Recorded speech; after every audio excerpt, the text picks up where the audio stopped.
नमस्कार दोस्तों, जय हिंद जय भारत। दोस्तों, आज का जो हमारा सेशन रहने वाला है, इस सेशन के अंदर हम बात करेंगे एक बहुत ही महत्वपूर्ण टॉपिक, प्रॉफिट एंड लॉस, लाभ एवं हानि। दोस्तों, ये गणित का एक ऐसा टॉपिक है, चाहे आप कोई भी एग्जाम ले ले, उसके अंदर एक बहुत ही महत्वपूर्ण भूमिका, एक वाइटल रोल प्ले करता है प्रॉफिट एंड लॉस। तो दोस्तों, प्रॉफिट एंड लॉस को आज हम यहाँ पर स्टार्ट करेंगे। सभी लोग अपनी नोटबुक में हेडिंग लगाएंगे प्रॉफिट एंड लॉस। ठीक है। जब हम बात करते हैं दोस्तों प्रॉफिट एंड लॉस की, तो उससे पहले कुछ ऐसी चीजें होती है, कुछ ऐसी शब्दावलियां होती हैं जिनके बारे में हमें ज्ञान होना आवश्यक है। सबसे पहली चीज होती है दोस्तों सीपी, जिसे कहा जाता है cost price. Cost price Hindi में इसे कहते हैं मित्रों क्रय मूल्य। हिंदी में इसे कहते हैं क्रय मूल्य। अब दोस्तों, क्रय मूल्य क्या होता है वो सुनिएगा। मान लीजिए ये कोई एक आर्टिकल है, ठीक है, इसका मूल्य है 60,000 रुपए। इस 60,000 रुपए के आर्टिकल को आप अपने घर लेके आते हो, तो घर लाने पर 500 रुपए कौन ले लेता है मित्रों? 500 रुपए ले लेता है ट्रांसपोर्टेशन वाला, है ना, जो रिक्शा आप करते हो वो 500 रुपए ले लेता है। इंस्टॉलेशन करने वाला जो आता है वो कहता है कि साहब 1500 रुपए का क्या आया है, इसका इक्विपमेंट आया है, भाई जो इसके होल्डर्स होंगे, वायर्स वगैरह जो भी हो, XYZ, हमें उससे कोई फर्क नहीं पड़ता, वो ले लेगा। और 1000 रुपए कौन ले लेगा? जो इंस्टॉलेशन करने बंदा आया है वो अपना सर्विस चार्ज ले लेगा। आप कहेंगे बिल्कुल सही बात है।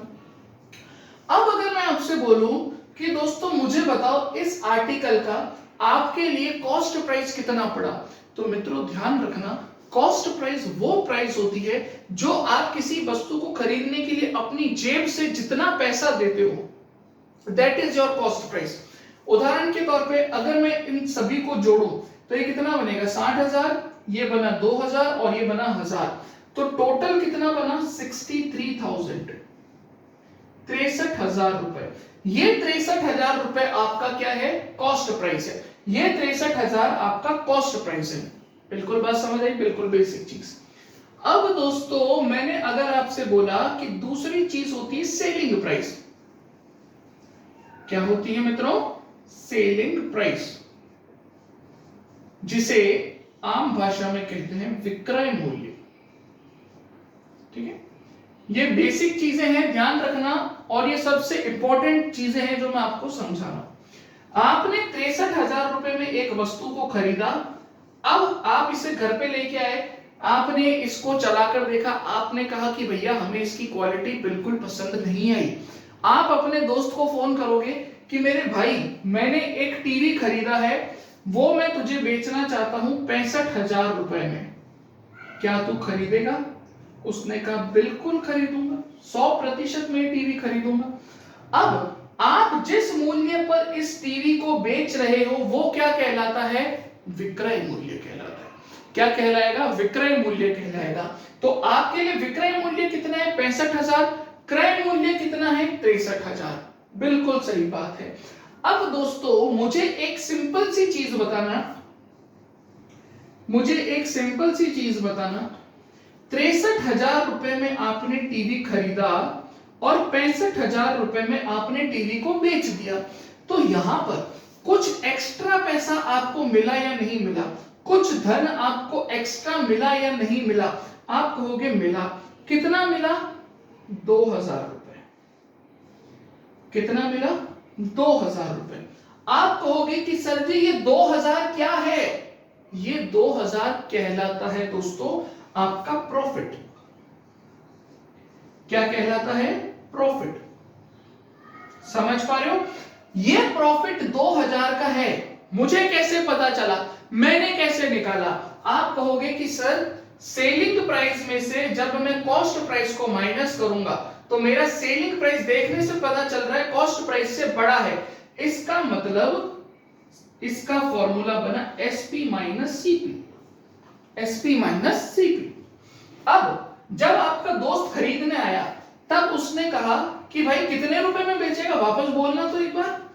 आपने कहा 65, उसने कहा 61, उसने कहा 61,000। तो मेरे प्यारे दोस्तों, मेरे प्यारे भाइयों, मुझे एक सिंपल सी चीज बताओ, आपने खरीदा 63,000 में, आपका दोस्त दे रहा है उसका 61,000 रुपए। तो प्यारे बच्चों मुझे बताओ यहां पर आपको क्या हो रहा है, 2,000 रुपए कम मिल रहे हैं, 2,000 रुपए आपको कम मिल रहे हैं। तो इसका मतलब ये क्या कहलाएगा दोस्तों, इसे कहते हैं लॉस, बोले तो हानि। अब मुझे बताओ कि आपको कैसे पता चला कि 2,000 रुपए कम मिले। आप क्या कहोगे कि सर हमने जितने में खरीदा था उसमें से हमने वो प्राइस घटा दिया जो हमें बेचने पर प्राप्त हुआ, यानी कि हम ये कह सकते हैं कि सीपी माइनस एसपी, ये हमारा क्या बन गया, ये लॉस बन गया। आप कहोगे बिल्कुल सही बात है। तो प्यारे बच्चों यहां पर एक कंसेप्ट आपको सीखने को मिलता है ना, यहां पर एक कंसेप्ट आपको सीखने को मिलता है, वो मैं यहां पर हैशटैग करके लिख देता हूं, ठीक है। वो ये कंसेप्ट है प्यारे बच्चों कि जब लाभ हो रहा था, जब लाभ हो रहा था तब भी हमने रेफरेंस किसको माना, कॉस्ट प्राइस को माना। तब भी हमने रेफरेंस किसको माना, कॉस्ट प्राइस को माना कि भाई कॉस्ट प्राइस से कितना ज्यादा मिला। बात आई समझ में, कॉस्ट प्राइस से कितना ज्यादा मिला ये हमारा लाभ के अंदर, कॉस्ट प्राइस से कितना कम मिला लॉस के अंदर, तब भी हमने रेफरेंस किसको माना प्यारे बच्चों, कॉस्ट प्राइस को। तो यहां से एक कंसेप्ट आपको पता होना चाहिए कि भले ही हो रहा हो प्रॉफिट या भले ही हो रहा हो लॉस, दोनों कंडीशन के अंदर रेफरेंस वैल्यू है ना, यानी कि तुलनात्मक जो राशि रहेगी वो क्या रहेगा, आपका सीपी ही रहेगा, है ना, वो आपका सीपी ही रहेगा। ठीक है, इसको एक और सिंपल एग्जांपल के थ्रू मैं आपको समझाता हूं, हालांकि यहीं पर कई लोगों को समझ आ गया होगा, लेकिन और एक सिंपल सा एग्जांपल मैं आपके सामने लेता हूं, ठीक है, वहां पर आपको और क्लियर हो जाएगा। ठीक है ना, देखो बेटा, मान लो मैंने ये पेन खरीदा 100 रुपए में, 100 रुपए में, ठीक है। अब मुझे एक सिंपल सी चीज बताओ कि मैंने इसको खरीदा है तो ये मेरा क्या है, कॉस्ट प्राइस है। अब मेरा एक मित्र आया, वो बोला कि भाई मेरे को ये पेन दे दे, मैंने कहा ले जा। उसने कहा कितने में, मैंने कहा 120 रुपए में, ठीक है। तो ये मेरा बन गया सेलिंग प्राइस बना, बात आई समझ में। वहीं मेरा एक और मित्र आया, उसने कहा मेरे को ये पेन दे दे, मैंने कहा ले जा। उसने कहा कितने में, मैंने कहा 100 में लाया हूं, तू ले जा। उसने कहा कि भाई तू 100 में लाया है ना, तो मैं 80 में लेके जाऊंगा कि मैं 80 में लेके जाऊंगा। तो भाई अब यहां पर मेरी बात को बहुत ध्यान से सुनना, यहां पर मैंने देखा कि मुझे कितने रुपए ज्यादा मिले, 20 रुपए ज्यादा मिले, ठीक है, और यहां पर 20 रुपए ही कम मिले। तो इससे हमने क्या क्या निष्कर्ष निकाला कि चाहे मुझे 20 रुपए एक्स्ट्रा मिले तो भी मैंने रेफरेंस किसको माना, 100 को ही माना कि भाई 120 किससे ज्यादा है, 100 से कितना ज्यादा है, 20। तो मुझे पता चल गया मेरा प्रॉफिट है 20, रेफरेंस 100। मैंने 80 में बेचा तो मुझे क्या पता चला कि भाई मेरे को 80 रुपए में मैंने बेचा और 100 में मैंने खरीदा था, 20 रुपए मुझे कम मिले, किससे, जितने में खरीदा था उससे।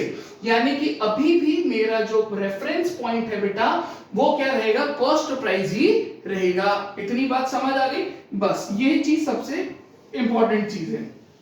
अब आगे बढ़ते हैं।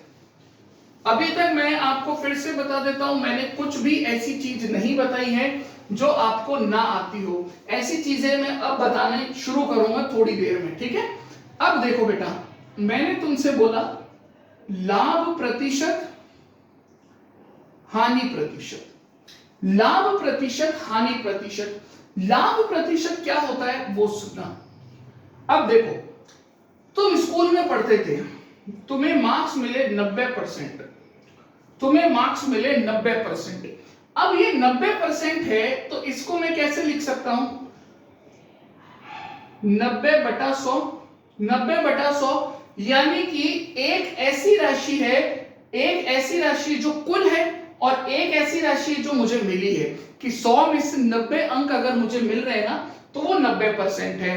तो बेटा हमेशा एक चीज ध्यान रखना, नीचे वह राशि रखी जाती है जो रेफरेंस होती है, जो क्या हो, रेफरेंस हो। तो बेटा मुझे एक सिंपल सी चीज बताओ, लाभ प्रतिशत निकालना है। लाभ तो हम जानते हैं क्या होता है, एसपी माइनस सीपी, ये लाभ होता है। अब इसके रेफरेंस किसको मानते हैं, अभी मैंने बताया था, आप कहोगे कि सर सीपी को, और प्रतिशत में बदलना है गुणा 100। बात आई समझ में, आप कहोगे बिल्कुल सर। इसी प्रकार से हानि क्या होती है, हानि भी आप जानते हो, CP minus SP. Reference value loss के अंदर भी क्या लेंगे, सीपी ही लेंगे इनटू 100। ये दो आपको चीजें पता चल गई। आपने कहा ये सर कोई इसके अंदर परेशानी हमें नहीं हुई है, ठीक है, ये दो चीजें आपको पता चली। अब आगे बढ़ते हैं, ठीक है, अब आगे बढ़ते हैं दोस्तों। अब मैं आपके सामने एक छोटी सी टेबल बना देता हूं जिससे आपको चीजें और क्लियर होने लगेगी, ठीक है। सबसे पहले अगर सीपी छोटा है या फिर सीपी बड़ा है एसपी से, सीपी बराबर है एसपी के, एसपी के बराबर है, और सीपी छोटा है एसपी से। इन तीन केस के अलावा चौथा कोई केस नहीं बन सकता।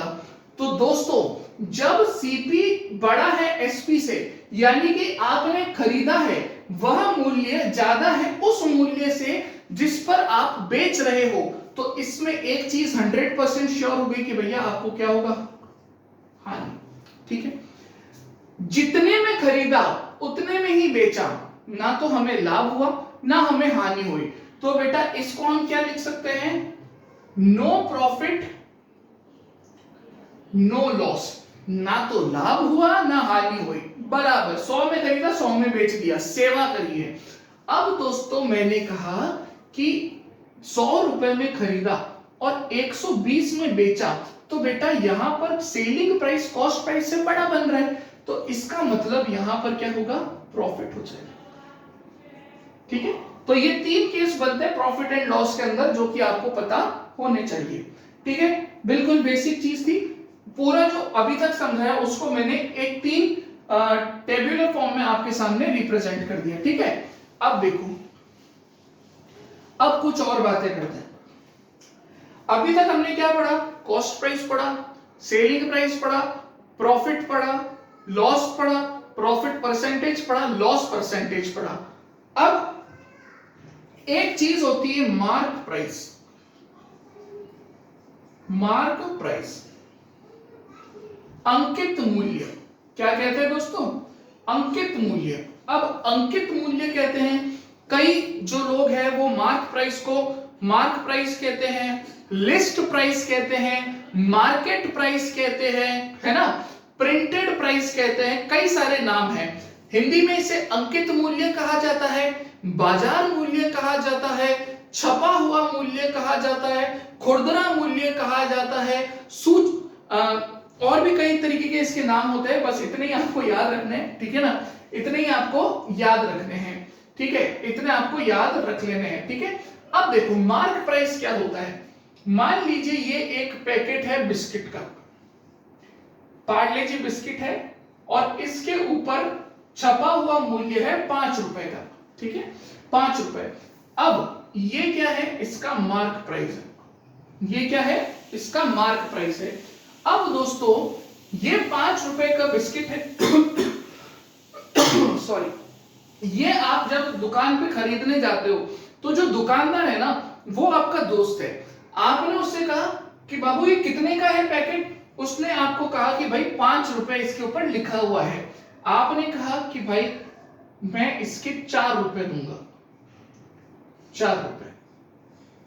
उसने कहा ठीक है जो भी है दे दे, आपने 4 रुपए दिए 5 रुपए की वस्तु के, तो अब उसने आपके दोस्त ने आपको ये कितने रुपए में बेचा, 4 रुपए में, 4 रुपए में बेचा बेटा, तो ये आपके लिए क्या बन गया, सेलिंग प्राइस बन गया, है ना, ये आपके लिए क्या बन गया, सेलिंग प्राइस बन गया, ये आपके लिए सेलिंग प्राइस बना।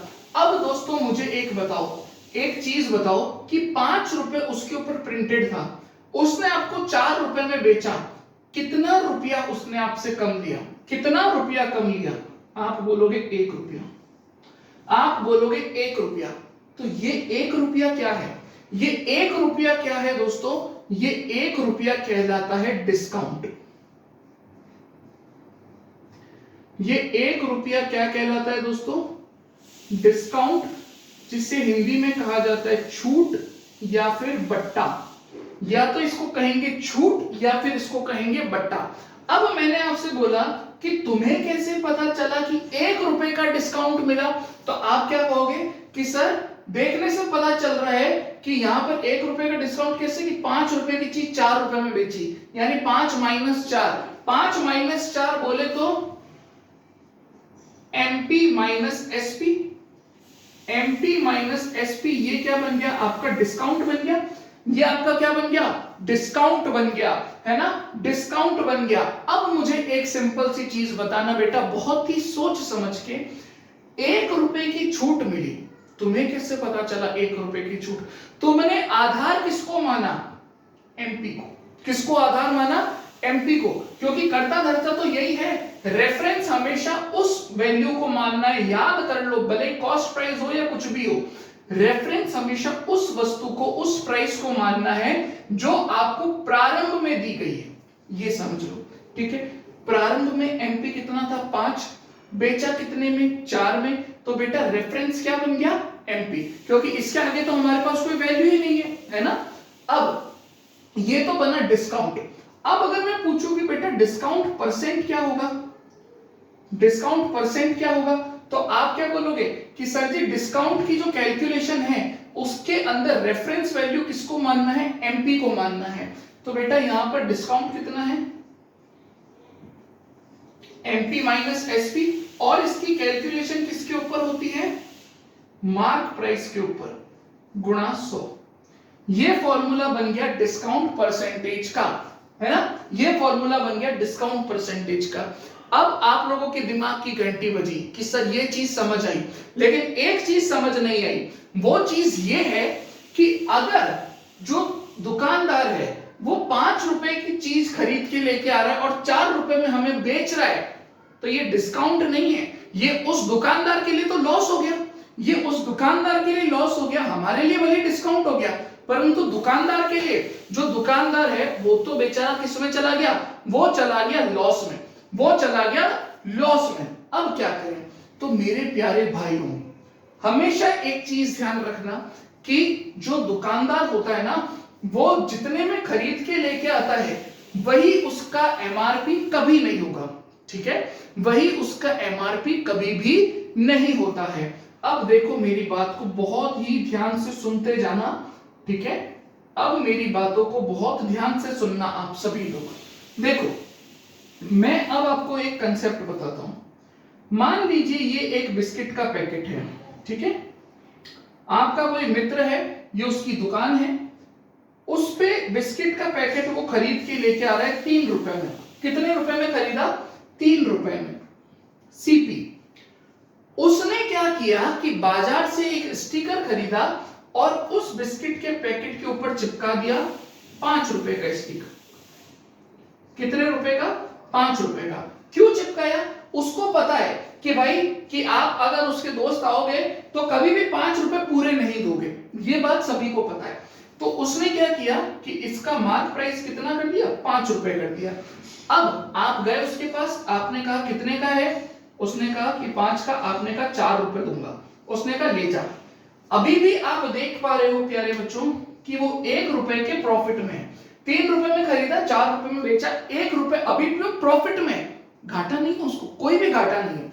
तो मेरे प्यारे भाइयों, आप कहोगे कि सर सीपी से एमपी पे आप पहुंचे, 2 रुपए की उसने बढ़त बनाई, 2 रुपए उसने ज्यादा उसके ऊपर चिपकाए, तो ये 2 रुपए क्या कहलाते हैं? ये 2 रुपए क्या कहलाते हैं? तो मेरे दोस्तों इस 2 रुपए को हम कहते हैं मार्क अप। इस 2 रुपए को हम कहते हैं मार्क अप, यानी कि इस 2 रुपए को हम कहेंगे मार्क अप कहेंगे। ये दिखाई नहीं दे रहा होगा, इसको मैं यहां पे लिख देता हूं ऊपर। ये 2 रुपए आपका क्या कहलाएगा? मार्क अप कहलाएगा। आप कहोगे ठीक है सर, मार्कअप। अब मार्कअप जो है ये तुम्हें कैसे पता चला कि ये 2 रुपए? तुम्हें कैसे पता चला कि मार्कअप 2 रुपए? आप क्या कहोगे कि सर एमपी में से सीपी को घटाया, एमपी में से सीपी को घटाया, दोनों के बीच का डिफरेंस देखा, कितना बना? 2 रुपए का। एमपी माइनस सीपी, ये क्या बन गया? ये क्या बन गया? मार्क अप बन गया। ये क्या बना? मार्क अप बना। तो दोस्तों अब मुझे एक सिंपल सी चीज बताओ, मुझे एक सिंपल सी चीज बताना, मार्क अप आपका रेफरेंस वैल्यू क्या है? पहली वैल्यू क्या है? पहली वैल्यू सीपी है या एमपी है? सीपी है या एमपी है? बताओ। आप कहोगे कि सर जी सीपी है। सीपी है, सीपी के ऊपर ही तो बढ़ रहा है ना, जिसके ऊपर बढ़ रहा है या घट रहा है उसी को रेफरेंस मानना है। तो प्यारे बच्चों अगर अब मैं आपसे पूछ लूं, ये मार्कअप का फॉर्मूला बन गया। अब मैं आपसे पूछता हूं मार्क अप परसेंटेज,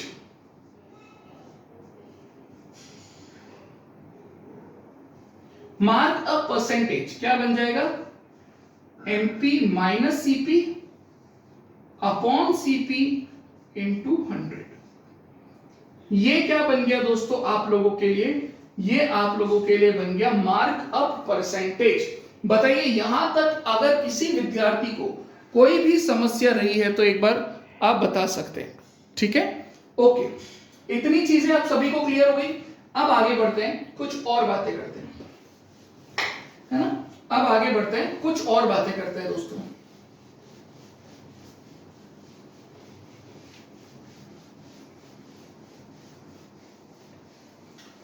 चलिए अब आगे देखिए, डिस्काउंट का एक कंसेप्ट और मैं आपको समझाता हूं। ठीक है, देखिए जब हम बात करते हैं ना डिस्काउंट की, तो जरूरी नहीं है कि वो हमें एक ही डिस्काउंट देगा। हो सकता है वो हमें 2 डिस्काउंट दे दे, हो सकता है 3 दे दे, उसके दुकानदार की मर्जी पर डिपेंड करता है। हम जब शॉपिंग करने जाते हैं हम सभी देखते हैं कि ऐसा लिखा होता है 75% प्लस 75% डिस्काउंट। तो आप क्या सोचोगे कि 75 150% यानी कि 100 से 50% ज्यादा, यानी कि वो हम शर्ट भी देगा और शर्ट का जो मूल्य है उसका 50% भी वो हमें देगा। नहीं, इसका तात्पर्य ये बिल्कुल नहीं होता है। इसका मतलब है कि पहले 75% डिस्काउंट देगा, फिर जो प्राइस मिलेगी उसके ऊपर दोबारा से क्या देगा? 75% का डिस्काउंट देगा। यह होता है डिस्काउंट का पहला टाइप। तो दोस्तों अब इसको करने के कई सारे तरीके होते हैं। पहला तरीका होता है रेशियो मेथड। पहला तरीका होता है दोस्तों रेशियो मेथड, अनुपात नियम। देखो क्या होता है, 75% का फ्रैक्शन वैल्यू क्या होता है? 75% का फ्रैक्शन वैल्यू होता है 3/4। ठीक है, 3/4। अब ये डिस्काउंट है तो ये लो भाई माइनस। डिस्काउंट हमेशा दिया किस पे जाता है? मार्क प्राइस पे। ठीक है, तो ये आपका मार्क प्राइस है और ये क्या है? आपका डिस्काउंट है। तो 4 रुपए की वस्तु पर 3 रुपए का डिस्काउंट, तो अनुपात क्या बन जाएगा? 4:1। बिल्कुल सही। दूसरी बार में भी सेम चीज रिपीट होगी, 4 रुपए की वस्तु 1 रुपए में। अब देखो 4 × 4 16, 1 × 1 1। तो 16 रुपए की वस्तु वो आपको कितने रुपए में बेच रहा है? 1 रुपए में बेच रहा है। तो कितने रुपए का डिस्काउंट उसने आपको दिया? 15 रुपए का। और डिस्काउंट मिला किस पे है? 16 रुपए पे। बात आई समझ में? इंटू 100। ठीक है, इंटू 100।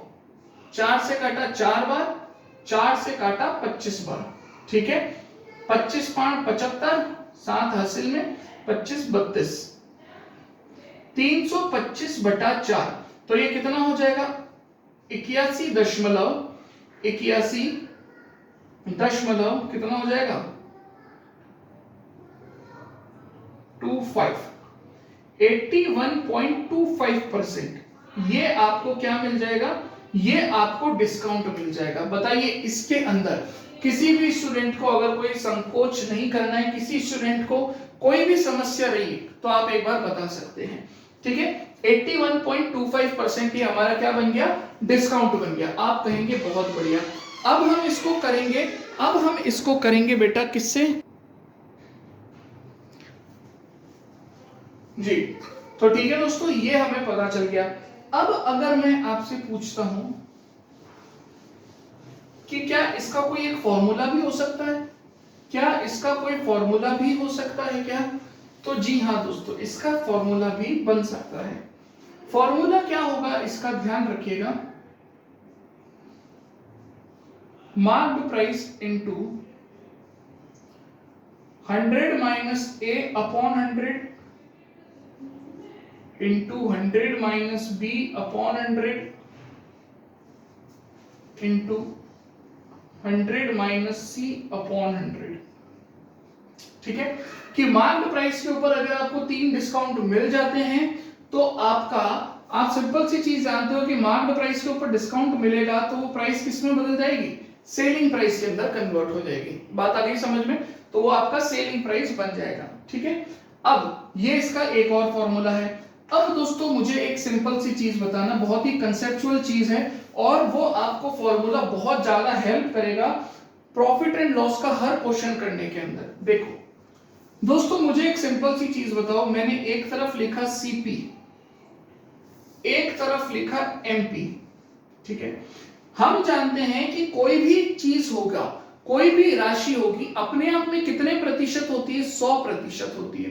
तो हमें अगर कोई प्रॉफिट हो रहा है, हमें अगर प्रॉफिट होता है तो वो किसके ऊपर कैलकुलेट होता है, कॉस्ट प्राइस पे। तो कॉस्ट प्राइस अपने आप में 100 है, अब उसके ऊपर एक्स्ट्रा प्रॉफिट हो रहा है तो 100 प्लस बी लिख सकते हैं। तो मुझे बताओ कि कॉस्ट प्राइस के ऊपर अगर प्रॉफिट होगा वो कब होगा, जब भी सेलिंग प्राइस बनेगा। ठीक है बेटा, अब जो हम डिस्काउंट देते हैं वो किस पे देते हैं, मार्क्ड प्राइस पे, और मार्क्ड प्राइस भी अपने आप में कितनी होती है, 100% होती है। इस पे हमने डिस्काउंट दे दिया D% का, फॉर एन एग्जांपल। तो बेटा ये भी सेलिंग प्राइस बना और मार्क्ड प्राइस पे डिस्काउंट मिलने के बाद ये भी सेलिंग प्राइस बन गया। तो सेलिंग प्राइस और सेलिंग प्राइस क्या हम दोनों को इक्वल कर सकते हैं? आप कहोगे जी हाँ, हमने इनको इक्वल कर दिया। तो दोस्तों यहां से सीपी और एमपी का रेशियो आपको क्या मिल जाएगा, सीपी और एमपी का रेशियो आपको क्या मिल जाएगा प्यारे बच्चों, सीपी और एमपी का रेशियो आपको मिल जाएगा 100 minus D% upon 100 plus P%। सबसे इंपॉर्टेंट फॉर्मूला पूरे प्रॉफिट एंड लॉस का। ठीक है, ये आपको बहुत अच्छे से पता होना चाहिए। ठीक है, अब आगे बढ़ते हैं। ठीक है, उम्मीद करता हूं ये दोनों फॉर्मूलाज भी समझ आ गए होंगे। अब आगे देखो, बिल्कुल अब प्रॉफिट लॉस की थ्योरी समाप्ति की ओर है। फिर मैं आपको एक कंसेप्ट सिखाऊंगा डिसऑनेस्ट डीलिंग वाला, बेईमान दुकानदार वाले प्रश्न। ठीक है, चलिए अब देखो, आपने ऐसा जरूर पढ़ा होगा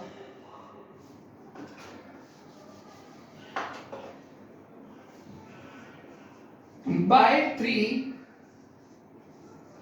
गेट 5, 3 खरीदो 5 पाओ, है ना, आपने जरूर कहीं ना कहीं पढ़ा होगा। तो यानी कि इसका मतलब क्या हुआ कि 3 की खरीद अगर आप कर रहे हो ना तो आपको 5 क्या मिल रहे हैं, 5 आपको आर्टिकल्स मिल रहे हैं। यानी कि 2 आर्टिकल्स जो है ना वो आपको क्या मिल रहे हैं, मुफ्त मिल रहे हैं। यानी कि वो क्या है, वो भी एक प्रकार का डिस्काउंट है। तो मेरे प्यारे दोस्तों, मुझे एक सिंपल सी चीज बताओ कि 5 वस्तु आपने टोटल आपको मिल रही है, 5 वस्तु आपको टोटल मिल रही है। उन 5 वस्तुओं में से कितनी वस्तुएं फ्री है, 2 वस्तुएं आपको फ्री मिल रही है। तो यहां पर 5 में से 2 वस्तु अगर फ्री मिल रही है तो ये कितने परसेंट हो जाएगा, 40%। ये आपका डिस्काउंट हो जाएगा। बात आ गई समझ में, ये आपका डिस्काउंट हो जाएगा। एक और एग्जांपल देख लेते हैं।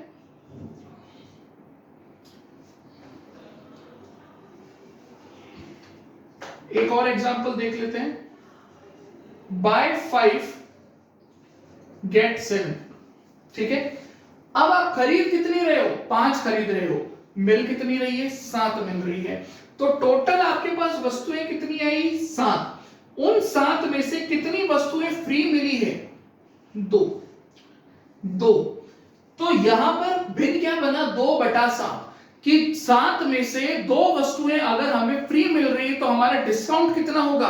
आप जानते हो 1/7 होता है 14, 2/7, तो 2/7 कितना हो जाएगा, 28 4/7। बात आ गई समझ में, 28 4/7। खलास, खत्म, फिनिश। तो ये है दोस्तों आप लोगों के लिए प्रॉफिट एंड लॉस की कंप्लीट थ्योरी, है ना, प्रॉफिट एंड लॉस की कंप्लीट थ्योरी। अब मैं आपको कुछ चीजें बताता हूं जो कि प्रॉफिट एंड लॉस का ही एक पार्ट है, जिसे हम कहते हैं डिसऑनेस्ट डीलिंग्स।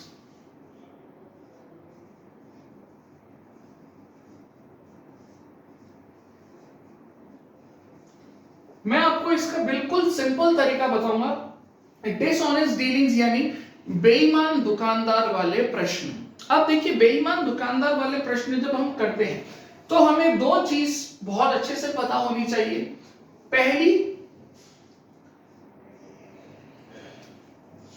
पहली चीज है सीपी और एसपी का रेशियो, पहली चीज। दूसरा है वेट का रेशियो। अब आप कहोगे ठीक है सर, ये 2 चीजें हम पता कर लेंगे। मैं आपको एक क्वेश्चन के थ्रू इसको समझाने का प्रयास करता हूं दोस्तों। एक सिंपल सा क्वेश्चन है।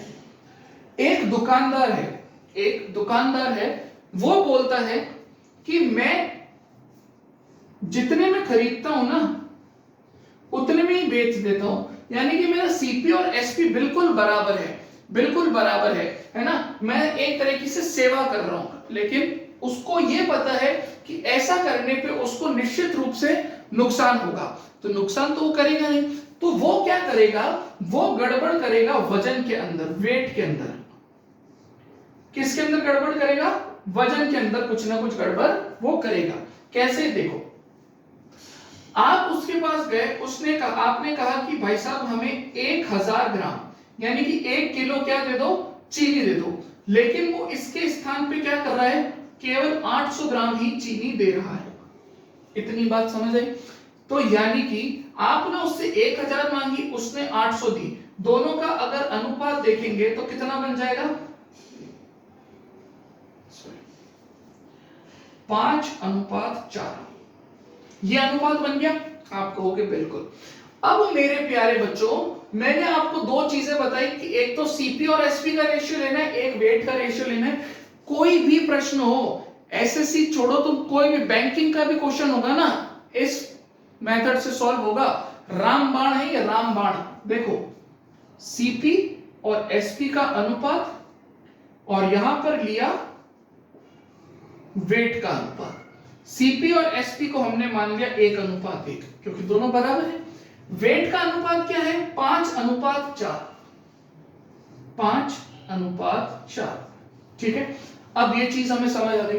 अगर आपने रेशियो एंड प्रोपोर्शन के पुराने वीडियोस देखे हैं मेरे चैनल पे, तो मैंने आपको वहां पर सिखाया था कि अनुपातों को बराबर कैसे किया जाता है, रेशियो इक्विवेलेंट करना, रेशियो को इक्वल करना। तो मैंने आपको क्या सिखाया था, वज्र गुणा करा दो, 4 × 1 4, 5 × 1 5।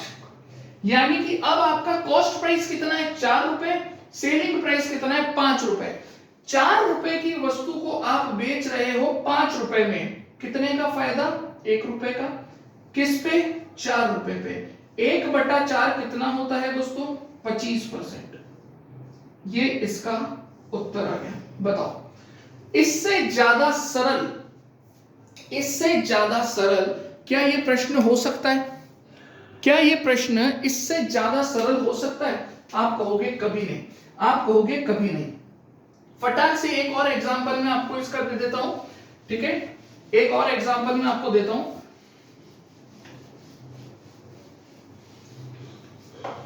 अब क्या है, एक और क्वेश्चन देखो। एक दुकानदार है जो अपनी वस्तु है ना, जितने में वो खरीदता है उससे 20% ज्यादा अंकित करता है। उस अपनी वस्तु के ऊपर 20% ज्यादा क्या करता है, अंकित करता है। ठीक है, अब इस अंकित वस्तु के ऊपर वो क्या कर रहा है, मान लो उसने क्या किया, 10% का डिस्काउंट दे दिया, 10% का डिस्काउंट दे दिया।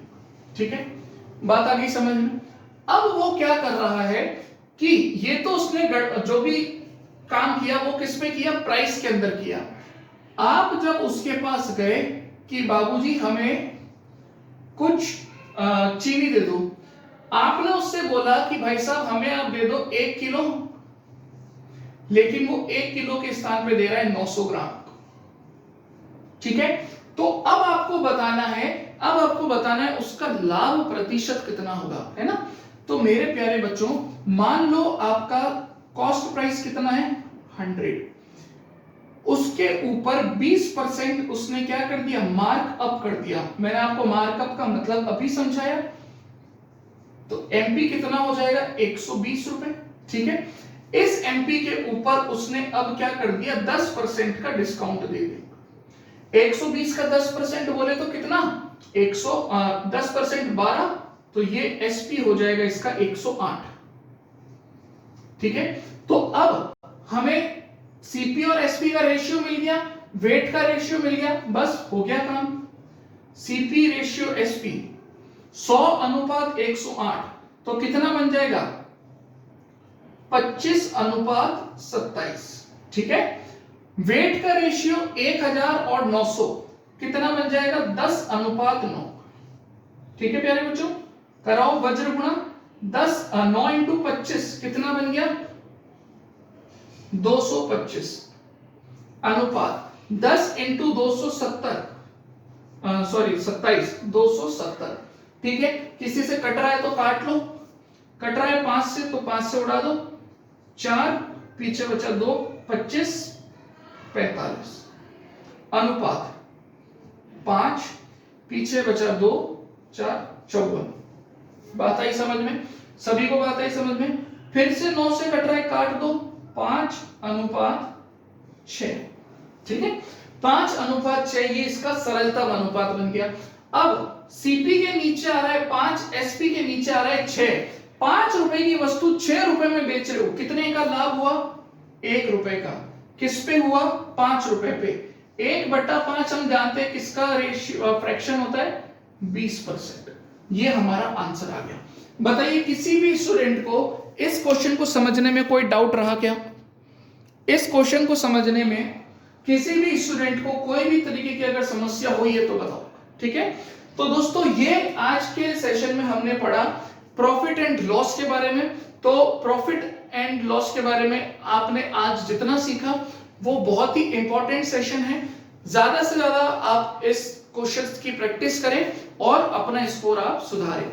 तो अब मिलते हैं अगले वीडियो में, तब तक के लिए आप सभी अपना ख्याल रखिए, स्वस्थ रहिए, मस्त रहिए। जय हिंद, जय भारत। धन्यवाद दोस्तों।